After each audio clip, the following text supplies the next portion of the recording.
If a movie says that it's about Bruce Lee, but then it's not really about Bruce Lee, is it still really about Bruce Lee? Hello everyone, and welcome to Movie Reviews by Josh. My name is Josh Terry, and today, I get to tell you a little bit about Birth of the Dragon. A little bit. This is a movie that is supposed to be about Bruce Lee, and Bruce Lee is in it.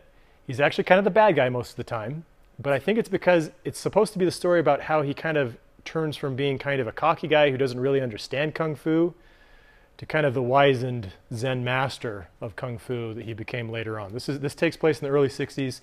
It's basically about a fight he gets in with a Shaolin master named Wong Jack Man, which humbles him. But as it turns out, it's not really about that. And they don't even really talk about that as much because a lot of times they spend time with this other character who's one of Bruce Lee's students who goes over and instead decides to work with Wong Jack Man. This movie is kind of a mess. You can take a look at it from a distance and with a little perspective say, okay, I can see how you got from point A to point B.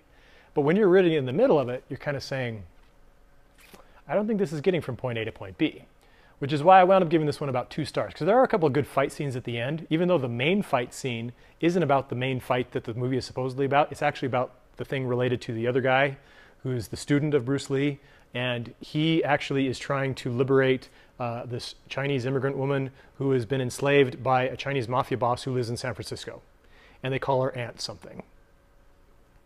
It's PG-13. There's not really a whole lot in terms of sex or, I think there's some profanity. It's mostly just kind of Kung Fu violence and confusion. I don't know if you could get a rating for confusion. I'd give it a PG-13 for confusion. So what's your favorite Bruce Lee movie that's actually about Bruce Lee? Leave your answers in the comments below. Thanks as always. This has been Movie Reviews by Josh. My name is Josh Terry, and I would appreciate it if you would subscribe on your way out and leave your notifications on so that you can see our new videos as soon as they are prepared and ready for your consumption, as are the backpacks that Rockagator makes. They are also ready for your consumption. Not in terms of eating, you're not going to eat them.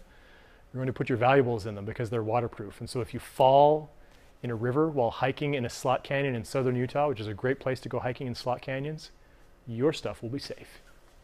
See ya.